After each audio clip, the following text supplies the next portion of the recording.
you forced to play a lot of guys last year, maybe before they might have been ready, but do you kind of reap the rewards coming into spring practice? Do you think you might be a little bit ahead of the curve as you get ready for the spring?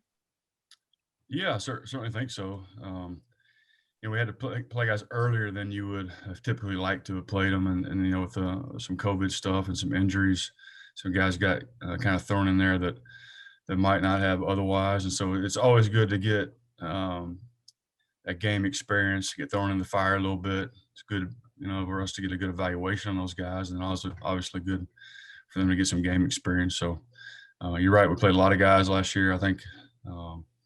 I don't know. There's one other team that maybe had more guys start their first games of their career than we did last year. So, but that's a good thing. To get a lot of those guys obviously coming back. Um, Diego was just on here talking about wanting to work on some individual technique, just for something to do while everyone's being locked down over the last few weeks. Over the course of the semester, I know you have been limited in what you've been able to do with the team, but is there anything that you have been able to do, kind of connect with them, to have them work on while they kind of wait, basically? Sure. Well, we got a chance to work with them a little bit before we went back into the ROM to get through some individual sessions and things like that, and they're all doing position specific stuff with our strength and conditioning staff as well, and so those guys know we have a plan in place. They all had individualized workouts when they were in the ROM, so they go out doing those on their own in the afternoons. And my guys send videos of themselves working out, just kind of proof of life kind of deal, and help hold each other accountable. Of course, it's different when you're doing it by yourself than it is when you're in a group and you're being competitive and you're pushing each other, and the coaches are observing and those kind of things. And so it's hard to push yourself in the same manner for a lot of guys. Not intentional, but you got a little more adrenaline flowing. You're competing on the rest of the groups out there. Again, you're holding each other accountable. It's just different when you're doing it on your own. So, um, it is what it is. You'd like to be able to do all those workouts together and have progressed a little bit more to this point. But we got like about a month, 5 weeks in, and you start to see some real changes in their bodies. And we had guys getting in shape, gaining weight. The guys we wanted to gain weight, the guys that we wanted to lose weight, were losing a little bit of weight. And we were starting to get in a pretty good shape, and then you get set back a little bit. And so it's discouraging. But I think our guys have made the best of the situation, done everything they can, everything that they can control to come out of this ROM in as good a shape as they can. Thanks, Coach. Yes, sir. Scott Wyckoff. Coach, with all the protocols you had to go through last year, missing the spring and really not being able to go live once you got into the fall, how important is this spring with the fact that you're going to be able to go live for all 15 of those practices? I think it's huge. I don't think I really realized how important it was. Spring ball is obviously it's always been important, but I didn't realize just how important it is for the development of your younger guys. More specifically, I mean, obviously you want your older guys to continue to get better. The things that we do, continue to learn the defense and get more comfortable with the things we're doing, implement whatever changes we decide to make in the off season. The other thing that spring's really good for is doing some experimenting, moving guys around different positions, taking a look at some things you want to do schematically, see what they look like on film, those kind of things. And so, but it's tremendous. The leap that guys make from their freshman year getting through spring ball is tremendous. Just the attention that you can give everybody during spring ball that you can't necessarily give a freshman during fall camp because you're trying to get your team ready to go play a game. Just the emphasis is a little bit different. And so we need this badly. So I'm excited about getting it in. Why has Diego been such a great fit over the last 2 seasons, coming into his 3rd season in your defense? Well, he's a true Mike linebacker. He's what you want in the core of your defense. You want a guy that's big and physical like he is. You want a guy that's smart in there to help get everybody lined up. He's just, I think he's a fit probably in anybody's defense, to be honest with you, Scott, as a Mike linebacker. But we're able to do some different things with him because of his skill set that kind of fit what we do as far as just being multiple and those kind of things. But just because he's a good player, that's why he's a great fit in there. Thanks. Yes, sir. Randy Cross. Hey, Coach. Is one of the great things on your on your list to check off, kind of finding out who your more physical guys are at the line of scrimmage, setting up specifically for this season? Yeah, absolutely. Because that was a point. During the season, we just weren't very physical up front. We got pushed around a little bit, and we got better as the year went on, and kind of settled in on some personnel changes and some things like that. And so, yeah, that's the whole point of it. We want to be the most physical football team in the country, and that doesn't just happen. You got to develop that, and of course, the spring ball and fall camp, and so that's going to be a huge point of emphasis for us. And obviously, that starts up front with those interior guys. And sort of on the flip side of that, on the back end in your conference, you better have your stuff together with those passing games that are in your conference. Who are some of the guys you're looking at to really be the bell cows back there? We got a lot of guys back, Randy. So Mitch West, who finished the season as a starter at Bandit, who I thought got a lot better over the course of the last 3 or 4 games. I'm really excited about him. Kevin Brennan's been, it'll be his 3rd year as a starter for us. One of our better players. Knows the defense inside out. He could probably go in there and call it for us if he needed to. So really excited about those two. Derek Atwater's another guy that's gotten a lot of experience for us. He's had a good off season as far as what we've been able to do. Excited to see him. And then we got a lot of young guys going to be thrown there that we're going to take a look at, and kind of like the cream rise to the top with those guys. So, but it's a group I'm excited about, and we've got some talented guys there, and we're going to do some different things structurally with the nickel package. And so a guy like John Marshall might be the 3rd high safety, and some things that we're doing. So looking to do that type stuff. And so that's a good group. It's a group that's played a lot of snaps. I think it's a pretty talented group. But there's a lot of young guys that don't have a lot of experience, which spring ball is going to give us a chance to take a really hard look at some of those guys. Yeah, great. Thanks. Sure. Bill Wagner. Well, I was going to talk about the experience. I mean, obviously, I'm looking at the depth chart, and particularly the guys atop the depth chart. Almost every one of those guys has played pretty significant snaps. Does that give you a lot of confidence going into this spring and then moving into next season?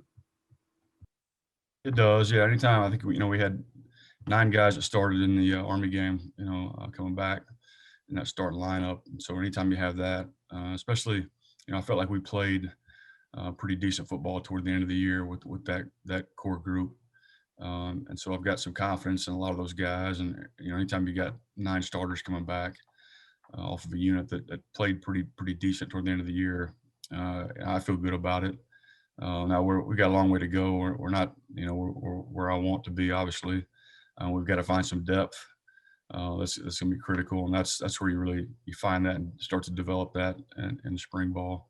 But yeah, I'm excited about what we got coming back, Wags. What I'm most excited about is the intangible piece of what we got coming back, how those guys work, how they play for each other, how they care about each other. I'm really, really excited about that, how they bought into what we're doing. And so the intangible pieces there, and obviously, the physical part of things, and we got to continue to work to get better at and develop our players in the weight room, and the certain specific skills and techniques at their positions, things like that. And we'll continue to get better at that. But as far as what we got coming back, and just the mindset and the way those guys are working, yeah, I'm pretty fired up about it. Looking up front, I mean, obviously, Donald and I forget what Alafosi or Saya. What is that? What we call him? Sia. Yeah. I mean, so at nose guard, you got 2 solid guys. But let's look at the tackle and end positions. You lose Perkins, who started every game. DeAndre Williams is listed at the top of the depth chart, but I don't know how many reps he got, game reps last season. And then over at tackle, Toby took over, and Jarius, didn't play as much. I know Jarius is listed number 1 now, and then behind them are guys that, really played not at all. Max behind DeAndre and John Brand. I mean, are you concerned about end and tackle, and how do you replace a guy like Jackson Perkins? Yeah, I mean, I'm a little bit concerned about it. I think we've got some guys at those spots that have a chance to be really good players. DeAndre's a guy that's played a lot of snaps. He's 275 right now. He's big and he can move. He's done some good things. I think Max Musin is a young guy that we're really, really excited about. You know, he's almost 260 pounds. He can run. He's had a really, really good off season. We were excited about him when he got here, and that hasn't changed. And I think he'll challenge DeAndre there for that spot. And you look at Jarius Warren over there at tackle. Jacob Busick is a guy that's has had a really good offseason as well. A guy that we're really excited about. Big, long, can run. So we've got some size and some length, which we haven't had at that spot that I'm excited about. And there's some guys in the middle, some young guys. Obviously they've got some work to do, but there's certainly some guys in that interior that I'm excited about getting an evaluation on this spring. I think can help us. But yeah, anytime you lose a starter like a captain like Jackson, there's some concern there, and more of my concern is just the leadership part of things that we lost, with him, replacing that, which is hard to replace. But excited about the guys that we got coming back. Another position I was looking at was Raider. I think Lawley was a starter there at the beginning of the year, and then he suffered a season or career-ending injury, and then I think you moved Nicholas Straw from inside backer out there, and I don't know that he. It took him a while to get adjusted to that position. I think he did come on stronger down the stretch. But I see he and Max Sandlin are listed 1-2. I mean, do you feel you got competition there, or is Straw head and shoulders above the rest, or what's happening over at Raider, Coach?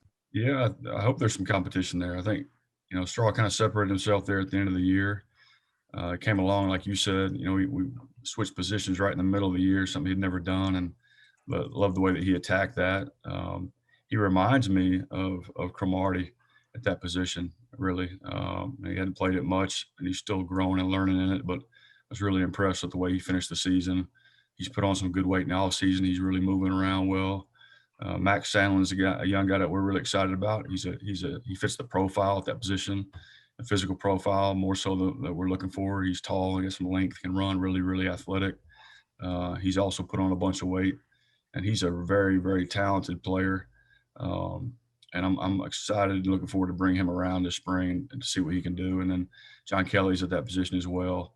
Gives you some solid depth there. And there's a couple of young guys. I know I can't list the entire group there. I'm going to miss some guys, but there's certainly some guys there that we're looking forward to taking a look at that have a chance to play for us. And last, before I pass it off to someone else, last year at the end of the season, we talked about the development of John Marshall and the fact that, he'd never really played striker before and kind of had to learn on the fly. And yet by the end of the season, he was one of your top playmakers there. What do you think John Marshall can become with a full spring under his belt at this position? The confidence of having game experience. I mean, do you see that John Marshall could potentially become one of your better defenders?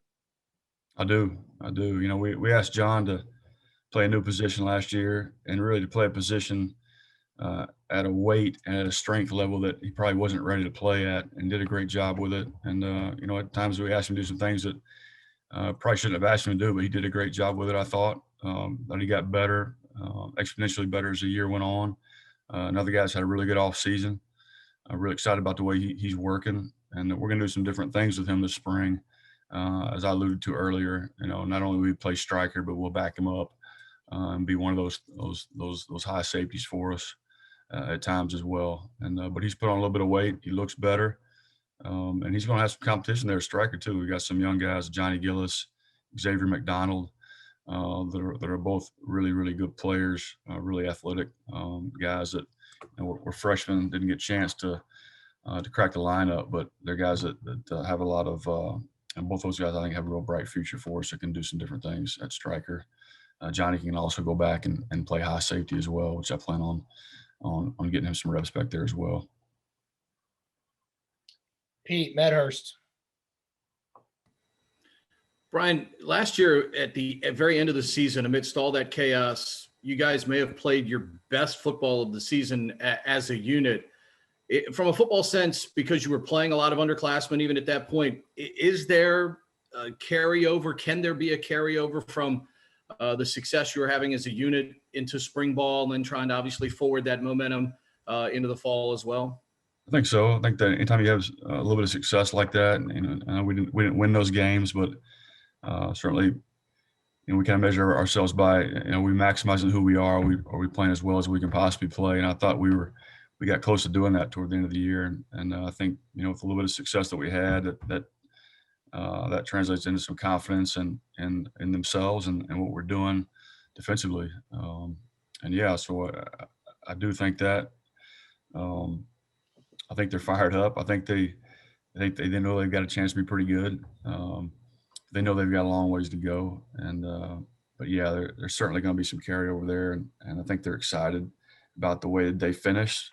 Not happy about obviously the way the season went and that we lost those games, but the way I always look at it is, we've won games around here. We didn't feel good about ourselves on defense. We weren't real happy about the way we played, and the same can be said for sometimes when you lose a game.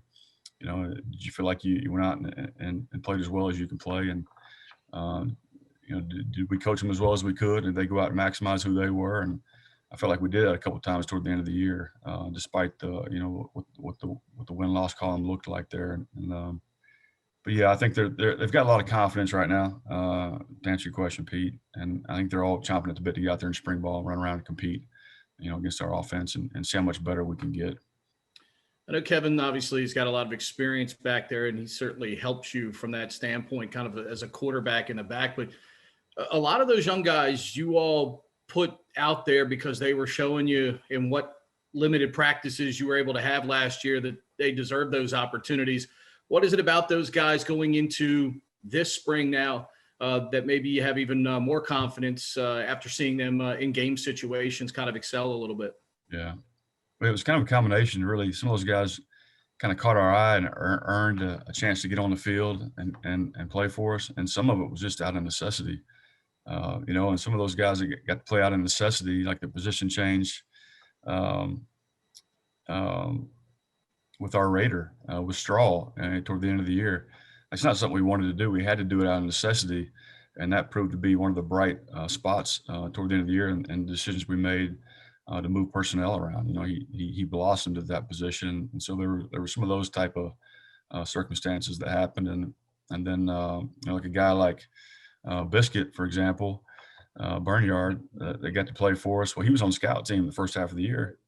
I don't think people realize that, and he caught the attention of the offensive coaches over there, and they were having trouble blocking him.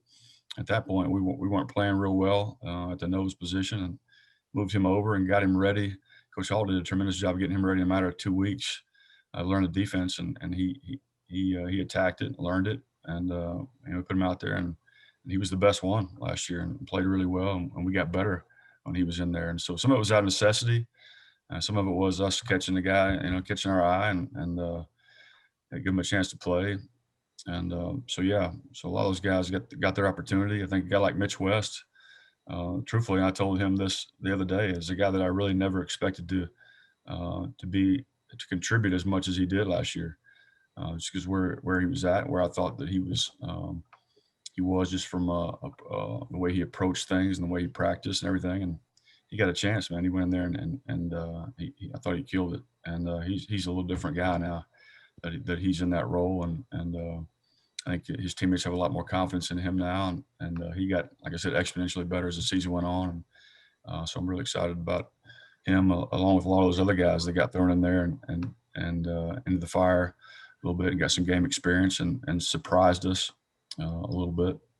And you always have a couple of those, right? But I thought we had more than the usual amount that you have during the course of the season because of the nature of the season and the changes we had to make and the injuries that we had and those kind of things. So that's going to pay off in the long run for sure.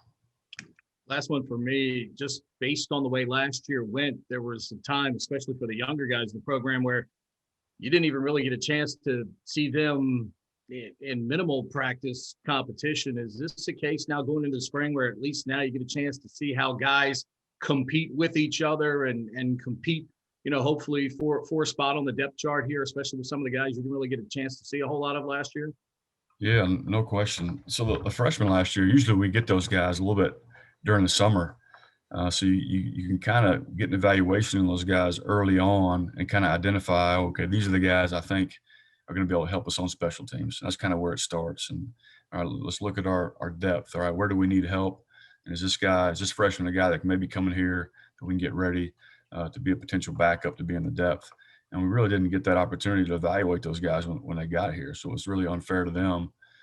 So some of those guys got, during the season, they kind of went through that process. But a lot of those guys, we pulled guys out the scout team, and it was pretty wild. So it was very different. But now we kind of know who those guys are a little bit more.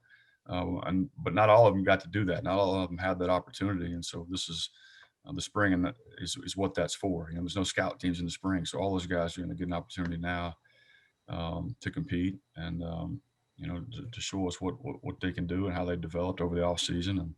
And so I think as a freshman they didn't get really a fair shot, so it's tough on a lot of those guys. And so now's their time to get in there and compete and show us what they can do. Thanks. Yes, sir. I'll make one more pass through. Scott Wyckoff. Coach, as Scott said, you're now in the toddler and baby business.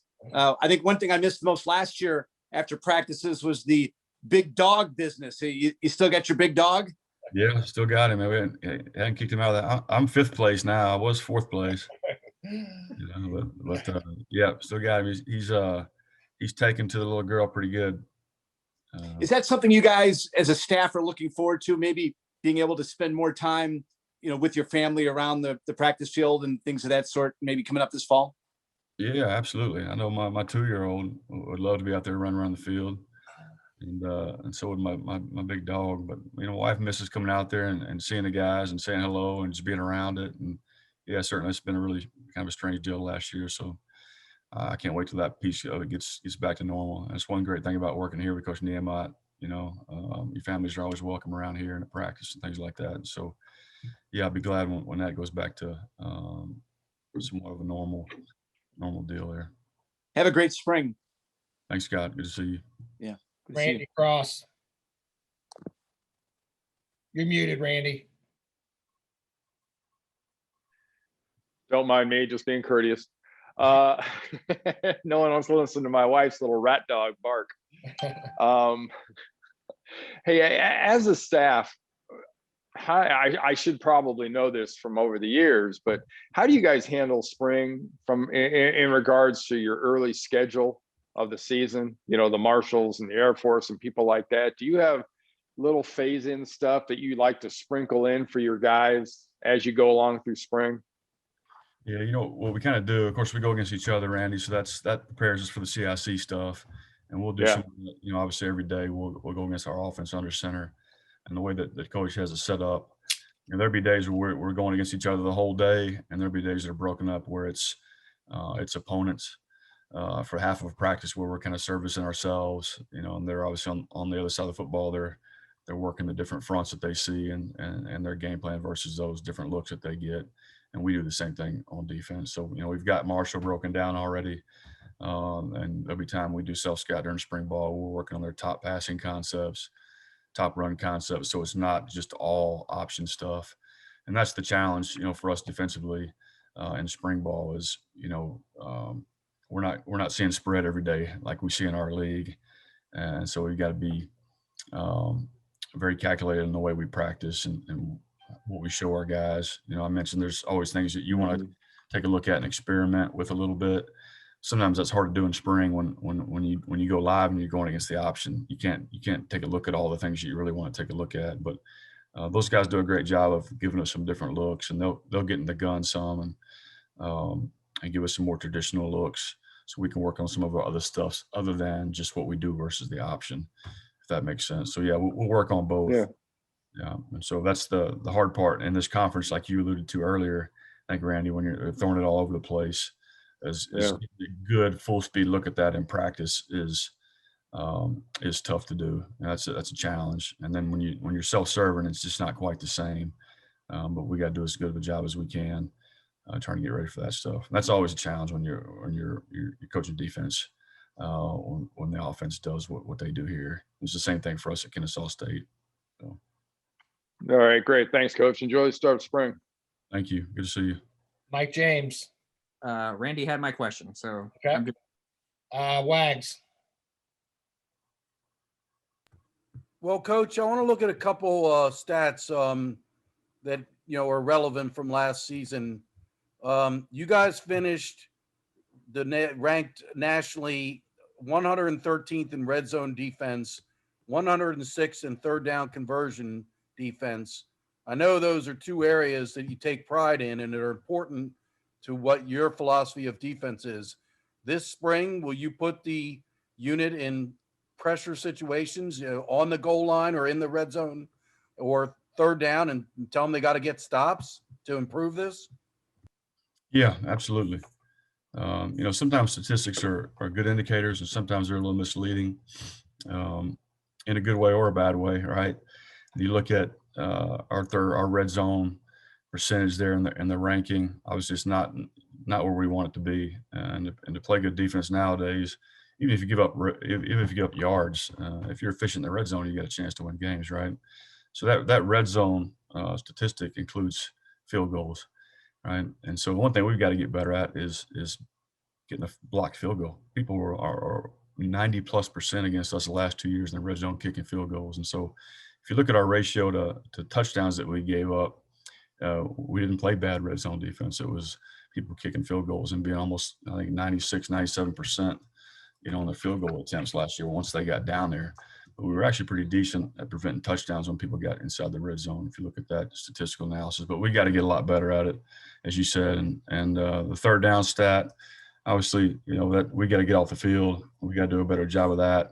And that starts with being a little more disruptive in the early downs and stopping the run, which we didn't do a great job of last year, especially early on. And when teams are in 3rd and 1, 3rd and 2, 3rd and 3, your third down percentage is not going to be very good. On the flip side of that, in the previous year, our first year here, when people were in 3rd and 9, 3rd and 10, 3rd and 11, we were really good getting off the field.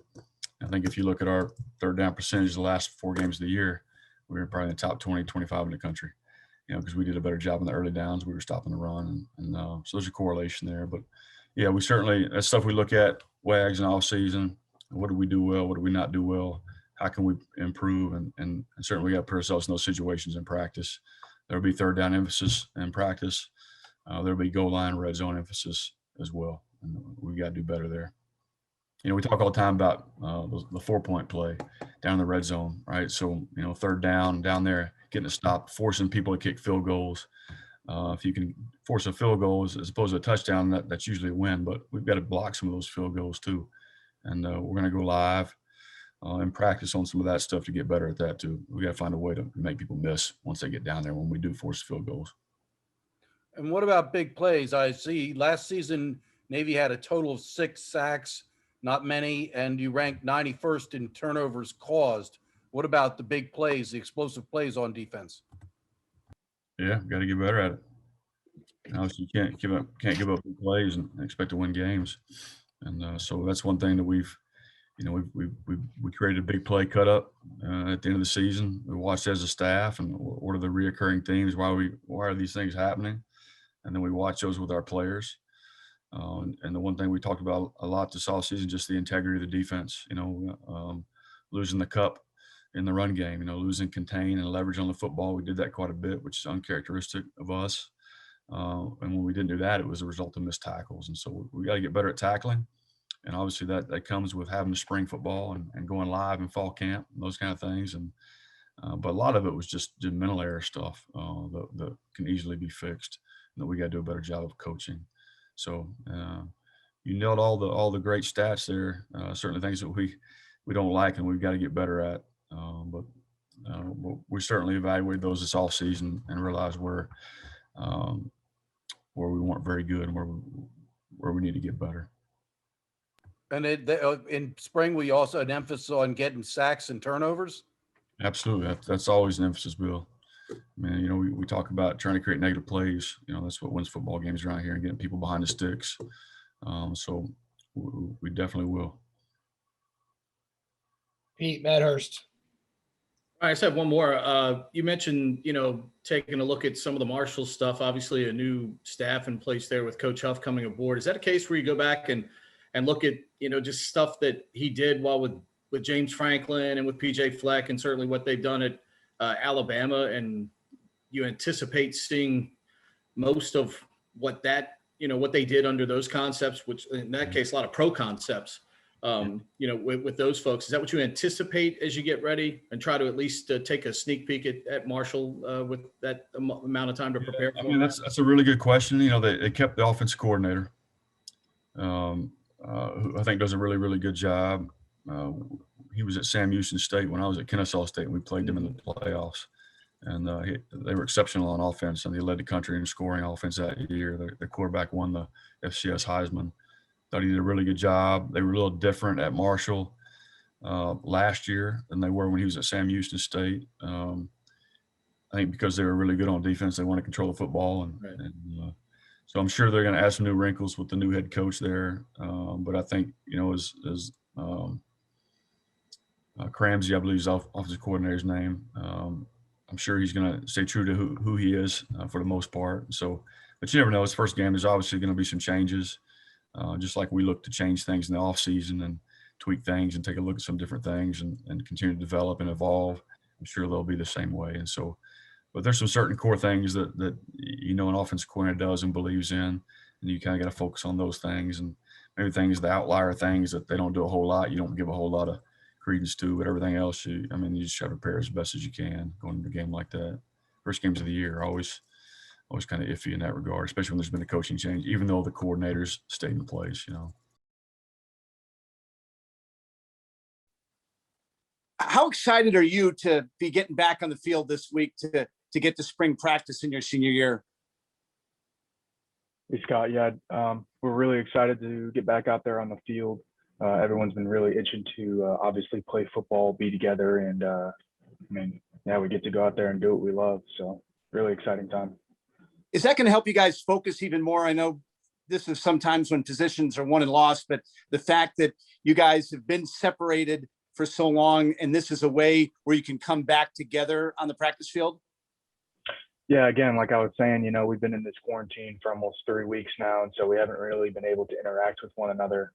And getting this opportunity to get back on the field Friday and to see one another is obviously very exciting, 1, 2, and to kind of compete with each other and to see who is going to be that guy in the fall is another it just adds to the excitement of spring ball coming up.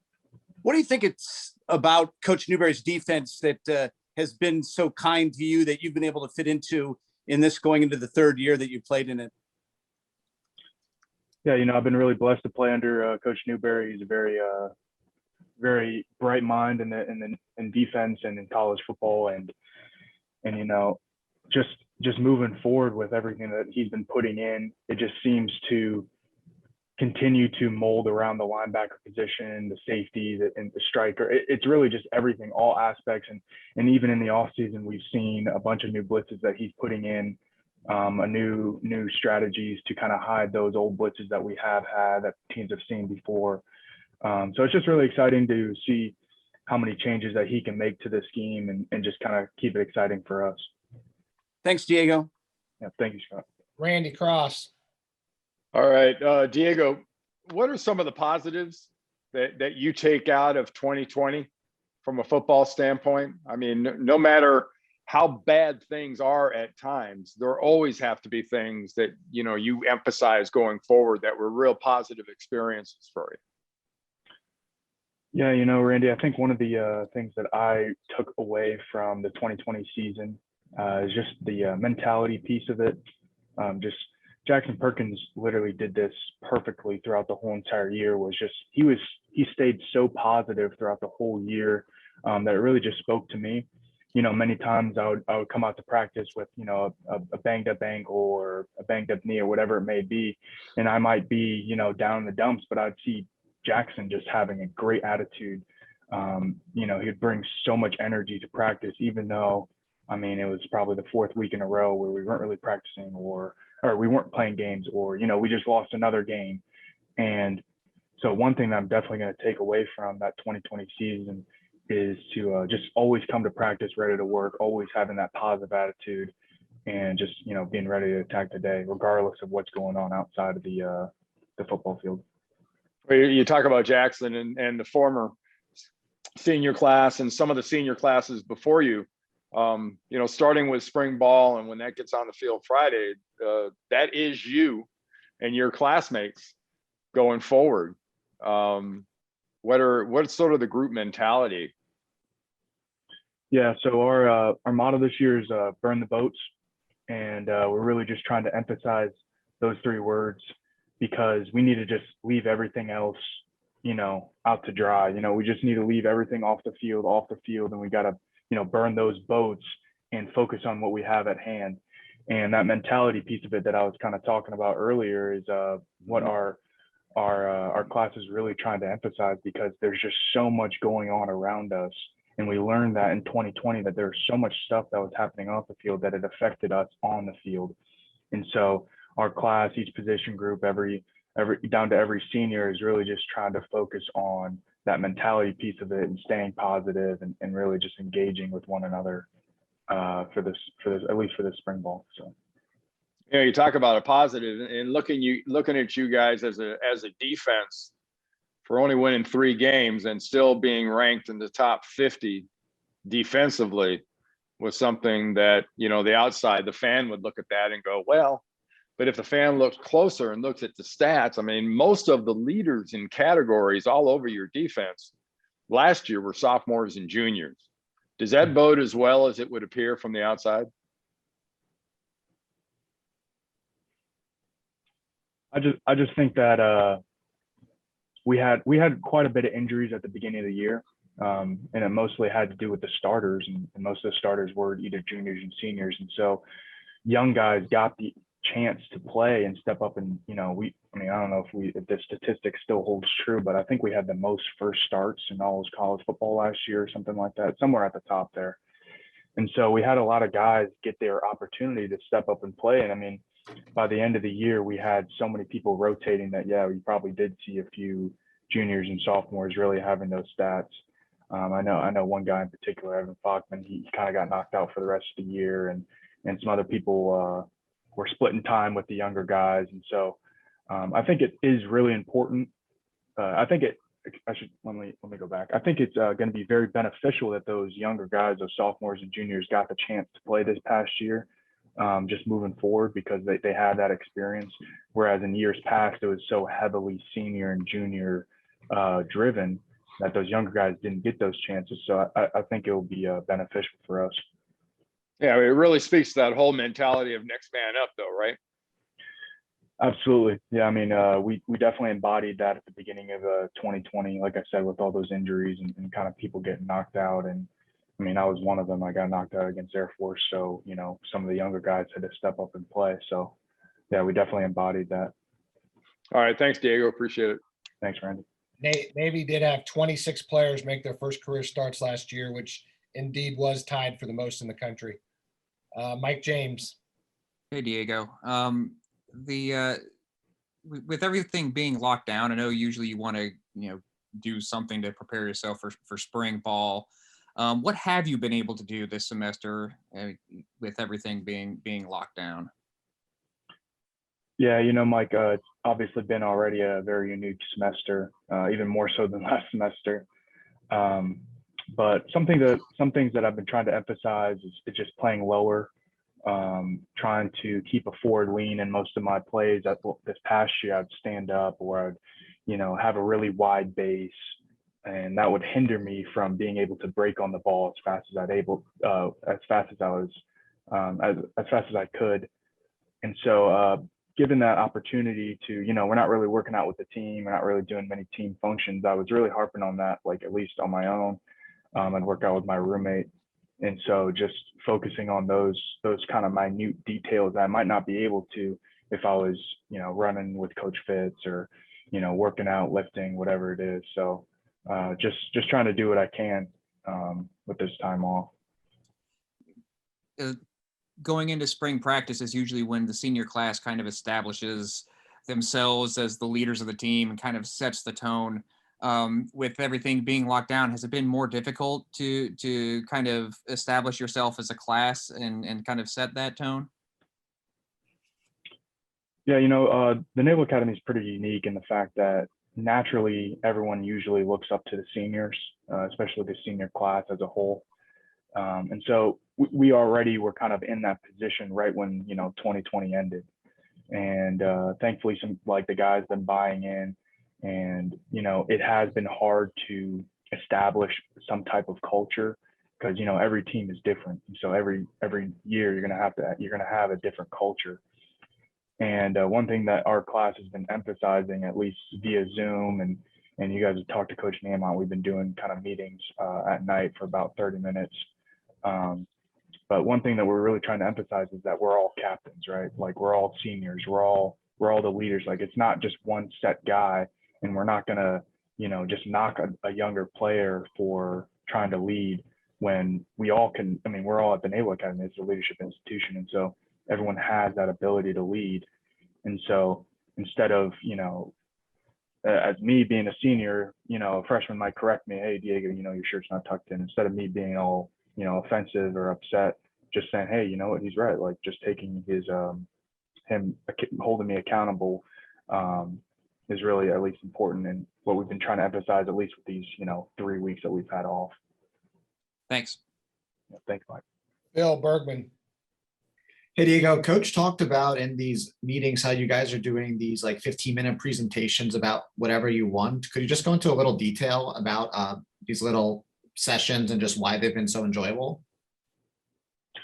Sure. And I think these are really fundamental, these what we call Kool-Aids, kind of like these meetings that we have at night. And I think they're really important because it really gives some insight on specific players, specific coaches, and kind of like our team and what's been on their heart, right? So, guys have talked about books that they've been reading recently. I recently read this book by Urban Meyer about Above the Line, and I was able to dive in on this book and kind of expound upon some points that Urban touched on. And so it was like, and other guys were doing the same thing. They were talking about books. They were talking about, they brought up clips. And so it was just really cool to see what has been on, like I was saying, like what has been on those people's hearts, and seeing what's driving them, what's keeping them in that positive mindset, like we were talking about.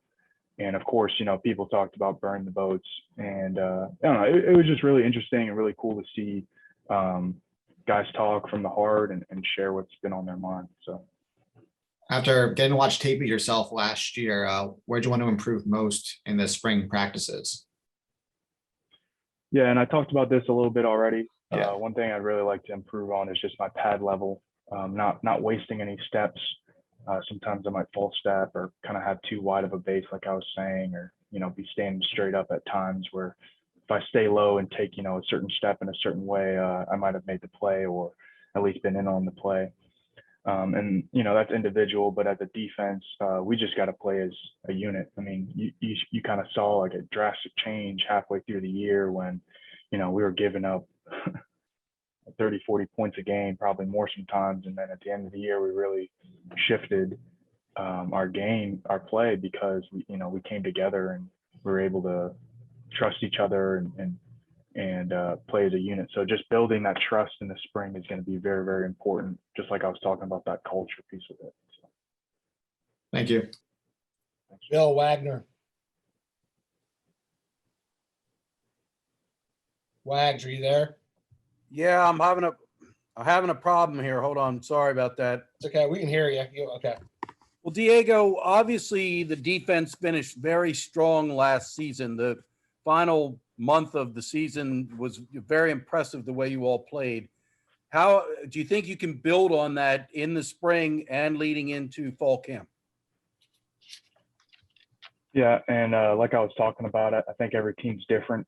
Last year, I felt like people were expecting a 2020 or 2019 team, and so we kind of fell behind the curve and we didn't meet expectations initially. And so what I'd say to that is this spring ball is just really important for us to build a culture. I mean, we got to build our 2021 team. Like, I mean, obviously we had a lot of guys playing last year that got their first chance, and so it'll be fundamental in the fact that we will be able to build off of those skills and those that playing time, but we got to build our own identity. We got to build our own culture for this upcoming year. And so yeah, I think individually 2020 was important, but as a collective unit, we need to just continue building and creating our own identity. I think Coach Newberry often referred to how Jackson Perkins really set a tone in practice, and that one of the things he really liked about Jackson is that he just always did his job. And I know you're a leader in a lot of ways with the way you set an example, but I mean, Jackson Perkins's example is going to be hard to, replace. Can you talk about how you and some other seniors need to try to take what Jackson Perkins did and emulate it? Yeah, Jackson did a great job. I had the blessing of playing right behind him for the past 2 years, where, I mean, he was super selfless in the fact that regardless of what the coaches wanted him to do, he would do it. Like you were saying, like, he did his job every single play, every practice, in and out. And that one thing that I was talking about is that just having that positive attitude, bringing the energy to practice every day, regardless of what was going on off the field. That's something that we're really trying to imitate this upcoming year, because again, like I was talking about, like, it was just so easy to get down in the mouth or to get frustrated with things that were out of our control. I mean, they were off the field and they were out of our control, and it affected the way that we played, but it didn't seem to affect Jackson so much. And so just using him as an example and using him as kind of, all right, we need to do this just to better our gameplay and kind of our mentality will be very important for this upcoming year. When you look at the depth chart, there are a lot of guys, especially the ones that across the board have playing experience. Almost every guy listed as a starter going into spring camp has played quite a bit of football.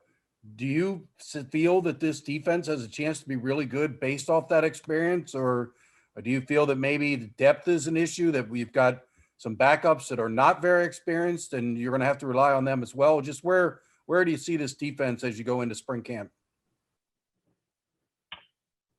Yeah, like I was talking about, I think we're really blessed in the fact that we had a lot of young guys play last year. Everyone, I mean, basically the ones and twos have all started at least a game. I'm almost positive about, but I think it is really important that those guys got that experience. I feel really confident in our defense this upcoming year.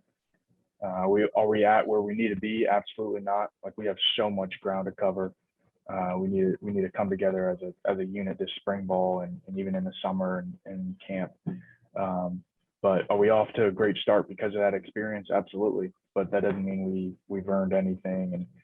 And so we just got to work. That's really where I'm at right now. We gotta grind. We gotta play ball together and just get better as a unit. Coach Niemot mentioned last week during his presser that it's going to be live. You guys are going to do some hitting. You're going to get after it, that you need to build that physicality. How much are you looking forward to that? I mean, he said even the quarterbacks are going to be live, and I don't want to see you destroying poor Xavier Arline, but I mean, I know you as a defender, you like to get after it, and you're looking forward to doing some hitting? Yeah, absolutely. I mean, that's what I play football for, is to hit the quarterback, hit the running back, make those plays and stuff like that. So I'm really excited. I mean, it's spring ball. It's football. It's what I love doing. So yeah, I'm excited to hear that coach is going to let everyone play live, even the QBs. It'll be really good for them too. I mean, we're a tandem. We build off each other. You know, if the offense is killing the defense, I mean, we got to get better. That means, or if the defense is killing the offense, they got to get better. And so having that competition, having those opportunities to go, one-on-one, mano-a-mano with each other will be very important. I'll pass it on. All right, we'll go another time around, this time limited to 2 questions per person. We'll start back with Scott Wyckoff.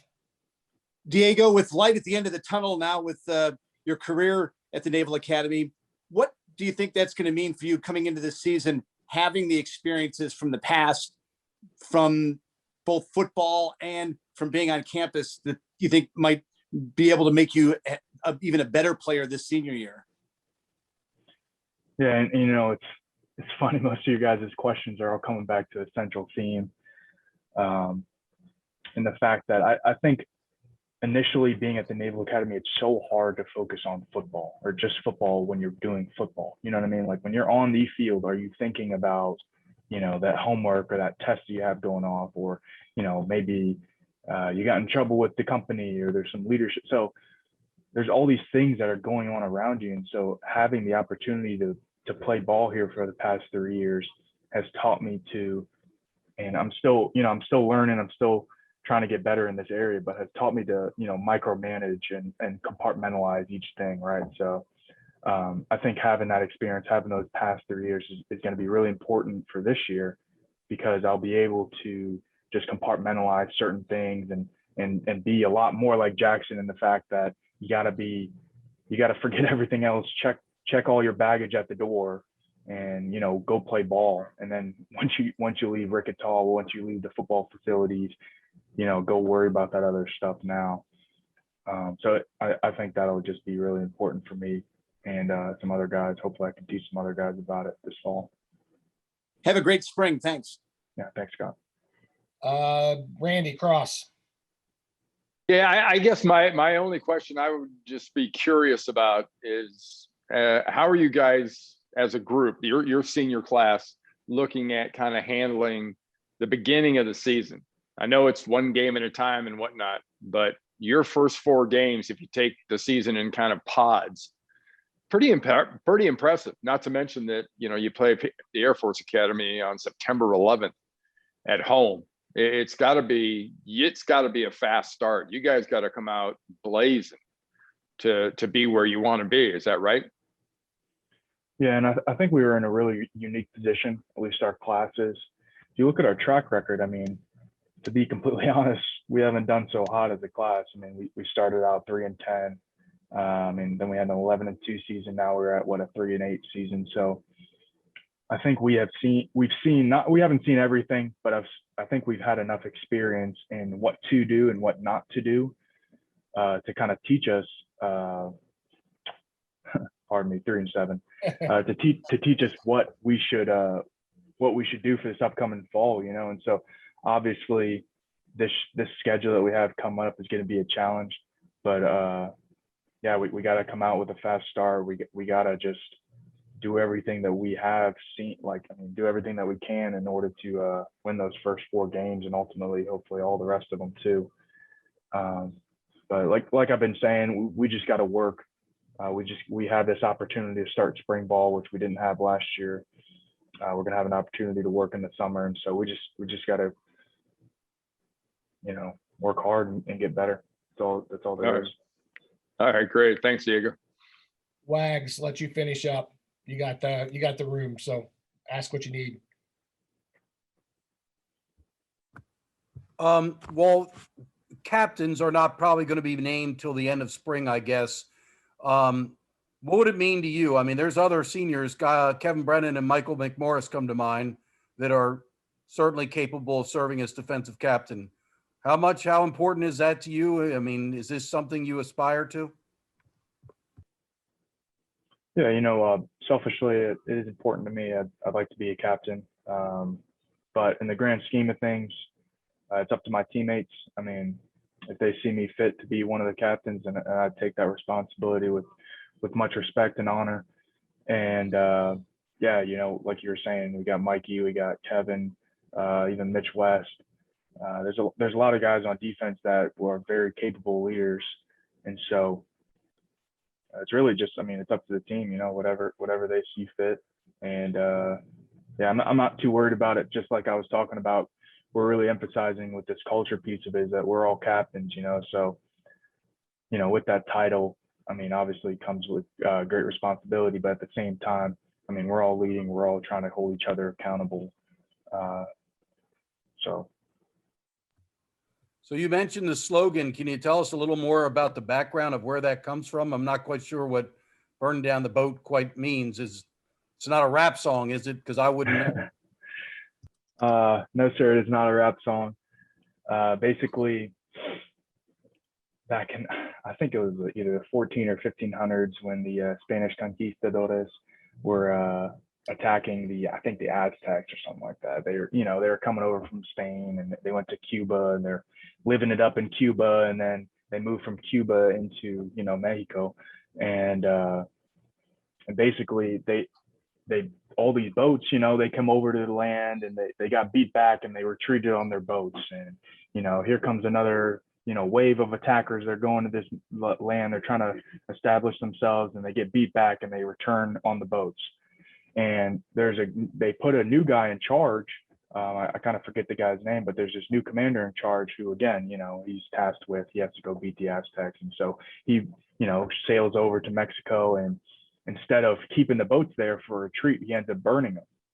And he sets this culture of, or this idea of like, listen, we're here to stay. You're not going back to Cuba. You're not going back to your family until we accomplish the task at hand, until we, beat the Aztecs and take the land. And so this idea of burning the boats is really important to us, and obviously to the Spanish back in the day, because just, we got to do everything we can. We got to put all of our efforts into accomplishing this one task. We got to forget everything else behind us. Like, there is no retreating at this point. I mean, we're either going to die, or, obviously it's not that serious in football, but we're either going to die or we're going to take this land, right? And so just having that idea and that mindset going into games of, hey, listen, like, we all got to, collectively as a unit, build this culture and build this unity within ourselves to beat back the teams and, to ultimately win. So that was kind of where it came from. That's a great history lesson. Last for me, obviously this has been an odd time with this ROM period. Coach Ken indicated that you guys were really rolling with you felt really good about what happened during winter workouts, strength and conditioning in the weight room, felt good about where you were with fourth quarters. And then you got this pause where you couldn't do what you normally do as you lead up to spring ball. Do you feel there's been a loss of some sorts, or, what's your take on what ROM has done for football strength and conditioning? Yeah, we really didn't lift for 3 weeks. And so obviously strength wise, we probably have lost a few, pounds of muscle, whatever it may be.